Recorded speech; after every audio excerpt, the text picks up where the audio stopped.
Some of the greatest minds have one thing in common: journaling. From Marcus Aurelius, Winston Churchill, Seneca, Leonardo da Vinci, and the list goes on. They all kept a journal. And before I get into actually how to journal, I tell the story of Anne Frank, who I think captures perfectly the power of journaling. For her 13th birthday, Anne got a small red and white autograph book, but she used it as a journal. And the first entry that she wrote in 1942 says, "I hope I will be able to confide everything to you as I have never been able to confide in everyone. And I hope you'll be a great source of comfort and support." And no one could have imagined how much comfort and support she would need. 1 month after her first entry, Anne and her family were forced into hiding in the cramped attic in his father's warehouse in Amsterdam. And that's where they would spend the next 2 years, hoping that the Nazis would not find and kill them. She spent her days in a cramped and suffocating room with 6 other people. And it was all overwhelming and unfair and unfamiliar, and she needed to put those feelings somewhere. And she put it in her journal. Anne didn't write every day. She wrote in her journal when she was sad or when she was facing a problem. She wrote in it when she was curious or confused. She used it as therapy, as to not vomit her thoughts on the people with whom he shared those unenviable conditions. And she wrote this line one day which I really love. She wrote one day that paper has more patience than people. She also used her journal to reflect. She wrote how noble and good everyone could be if at the end of each day they were to review their own behavior and weigh up the rights and wrongs. They would automatically try to do better at the start of each new day, and after a while would certainly accomplish a great deal. Even though the Nazis could find her at any moment, death was lurking at the door. She used her writing to make herself a better person by reviewing what she wrote. Her journal was her friend, and it was what gave her comfort in those unbelievable and cruel times. The list of people who journaled is so large, it can be intimidating.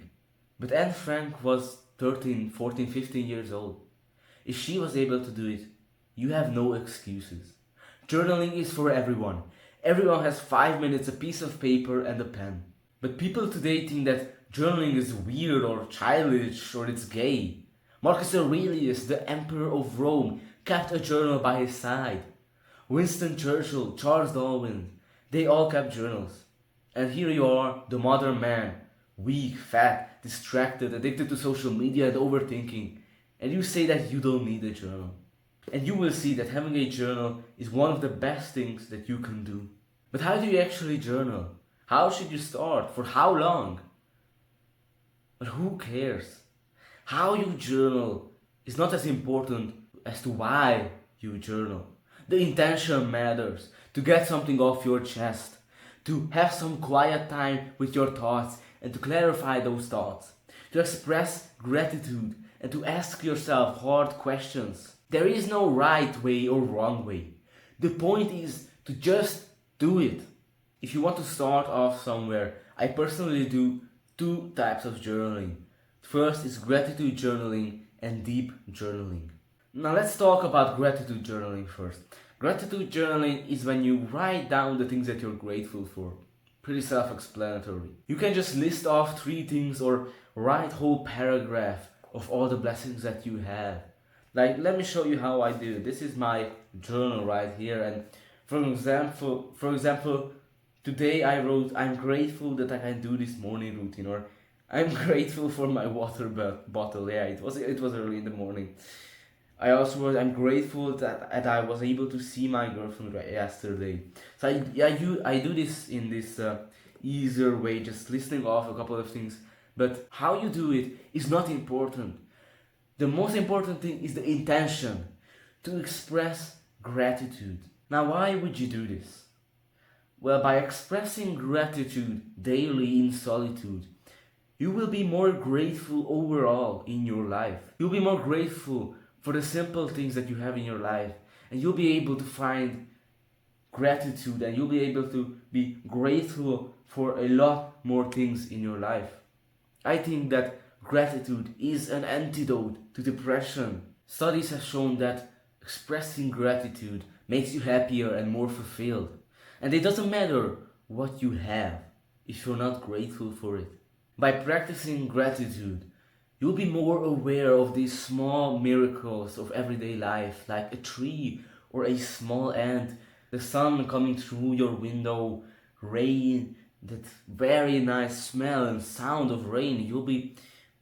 You'll be more aware of these small miracles. And also eventually you might also become grateful for the bad things that have happened to you. You might write in your journal that I am grateful for that breakup, or that I am grateful for those hard times. Expressing gratitude will help you to turn around things and to find lessons in every situation and to look at obstacles as a positive thing.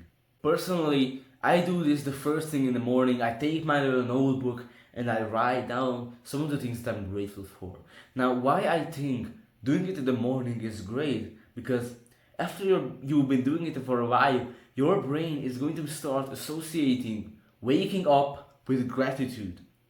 So when you wake up, your natural reaction will be to be grateful, which is, trust me, a pretty nice experience. Now you might also ask, can't I just think about the things that I'm grateful for, or can't I just tell them to other people? But I don't think that it's that effective. I think that taking time to, in solitude, to write about the things that you're grateful for is much more effective. That's what I've experienced, at least. It helps a lot more than just thinking about what you're grateful for, writing it down. Now you might also ask, can I write down the same things again?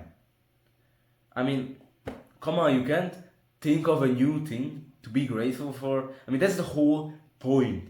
To find the gratitude in everything. Because there's countless things to be grateful for. Now, of course, you're going to repeat yourself. You might repeat that you're grateful for your family or that you're healthy, but the point is not to make this gratitude journaling this repetitive process of just writing down the same 10 things over and over again, because at that point there's no point to it. That's the point, to find gratitude in everything around your life. So don't just write down the same 10 things over and over again, because at that point there's no point why you're doing that. And the other thing I do is deep journaling. Deep journaling is when you really go to the depth of your thoughts. This is when you write about your thoughts and your feelings and you examine them and you question those thoughts. Being busy all day, these important thoughts don't get their time to be really examined. Our brain just reminds us randomly throughout the day to think about them because they haven't been acknowledged yet. Like, you know, when you're trying to focus on work and you're there really trying to focus and your brain just randomly reminds you that, so, don't you want to switch your career, or wait, what is your purpose? Why are you here? And that is because you haven't acknowledged those thoughts yet. You haven't really thought them through, so your brain is just keep reminding you of that same idea until you really think about it and write about it. Deep journaling is when you dive deep into those questions and deep into your thoughts, bringing everything out and not hiding anything from yourself. This is when you ask yourself hard questions. Why do I care so much about impressing other people? What is my purpose?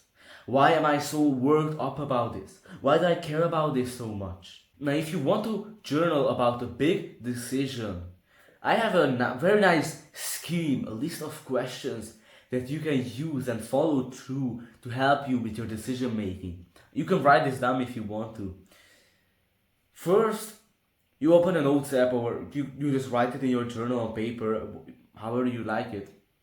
And you just write the decision that you want to make. Maybe I want to change how I make my videos, or maybe I want to move out or buy another house. So you just write that there in the title.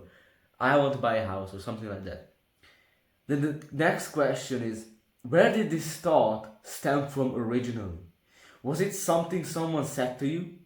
Something you saw from others on social media? Try and dig to find its origins. This is really important because sometimes you get these desires and decisions that are not even yours.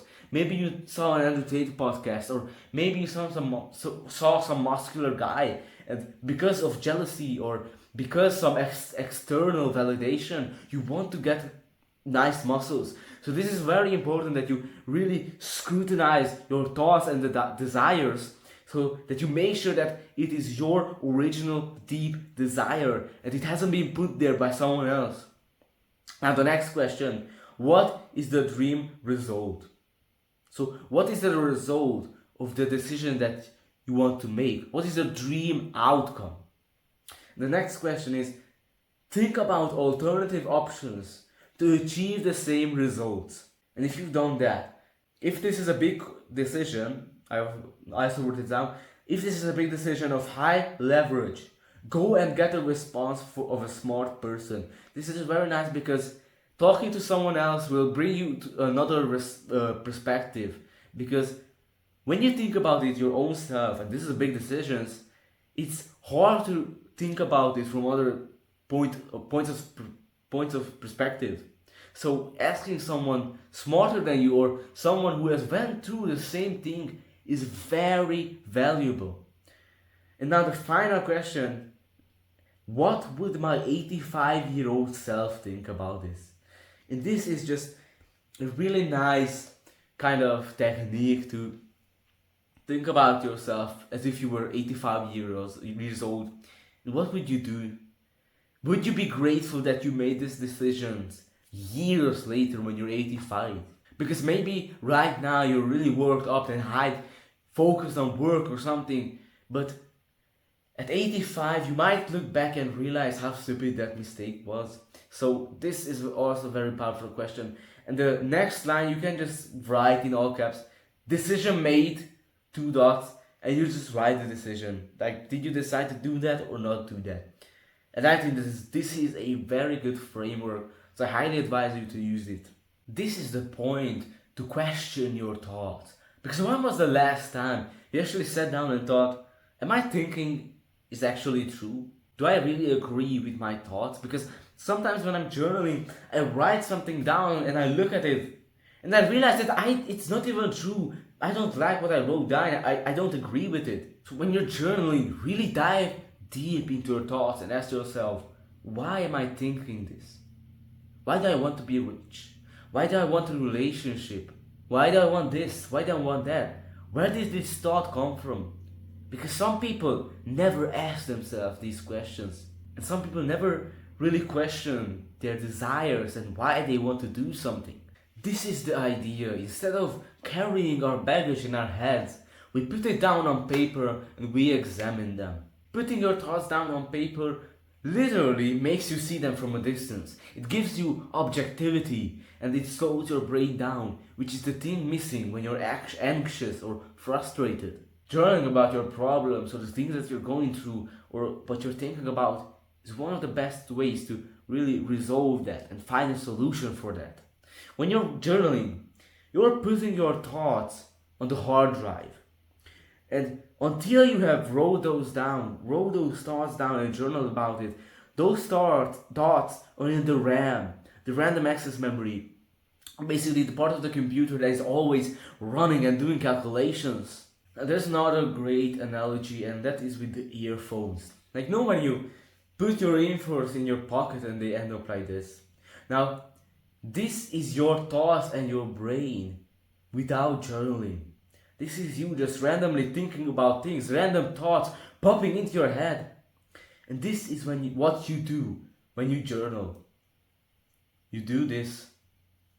Now, it might not become this straight, but this is what you're doing when you're journaling. You're straightening out your thoughts. You're examining them and you're getting closer to the problem. You see your thoughts from a distance. This is why journaling is so great.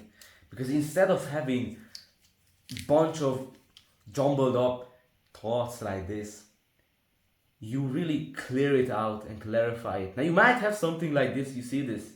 It might not be like 100% clear, but this is way better than this, isn't it? Now, another thing that you can do is reviewing your day while you're journaling. You can just literally write down all the actions that you did today, the thoughts that you had, and right next to it, was it a bad thing or a good thing? Should I do this more? Should I not do this? Was this the right action? And by examining and reviewing your days, you'll improve every day and you'll find the wrong things that you're doing. And while reviewing your day, you can also set up like an actionable step for yourself where you write down that you won't do this again, or you remember that today you got frustrated or lost your temper, and you set out like this challenge for yourself that the next day you'll think about this deliberately, not to lose your temper. Now you might ask, should I journal on paper or should I do it digitally on a computer or my phone? Well, you might have your own preferences, but I think that journaling on paper is 100 times more effective. And the reason for that is because it's slower. When you journal on paper, your writing is much slower than on a computer. You're slowing down your thought and your processes. On a computer, it doesn't take much effort to write 2 paragraphs. You can do that mindlessly. But when you write 2 paragraphs on a paper, your hand will be hurting. And when you write that much and when you write it slowly, processing your thoughts, it's like you're solving the problem already. If you have journaled, you probably also had this, that when you're writing, a bunch of thoughts are coming in fast. So when you're writing on a computer, you're just mindlessly writing those thoughts down. But when you are writing on paper, you don't have that much time. So you probably also had this when you're writing and you're literally trying to write so fast because a bunch of thoughts are coming in and your hand is almost hurting. And when you're done, when you put down that pen, it feels so clear after that. It feels like you took a step back and really looked at it all your thoughts, and analyzed the problem. And you don't really get this on a computer. And I also think that it's just great to step away from technology as much as we can. And it's also great to have your unique handwriting. It has its own uniqueness and its own kind of energy or something. But writing on a computer, it's just a bunch of ones and zeros. It loses that magic of writing. Now that you know 2 ways of journaling, here are some tips that really help me. The first one is write for yourself, not for an audience. Journaling is for yourself. Don't worry if someone will read it. Don't worry about the structure or how good your handwriting is. Write it for yourself. Journaling is not for the reader. Journaling is for the writer. Number 2. Now you might feel that journaling is useless and pointless, and after doing your first journaling session, it might feel like it's boring and it's not doing anything. Well, you have to realize that this is a process.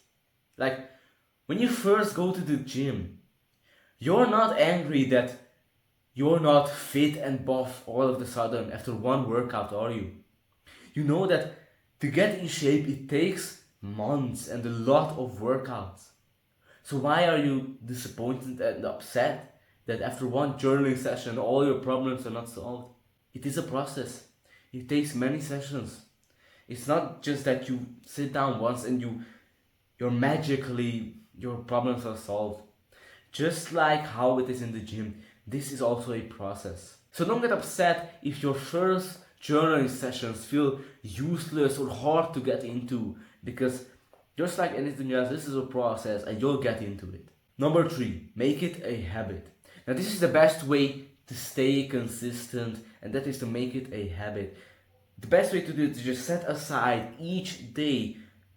Set aside some time for journaling specifically. And the best would be if you would do it the same time every day, because a habit forms way easier that way. And just do it until it becomes a habit, because otherwise it will be very hard to stay consistent with your writing. Number 4, realize that journaling is a skill.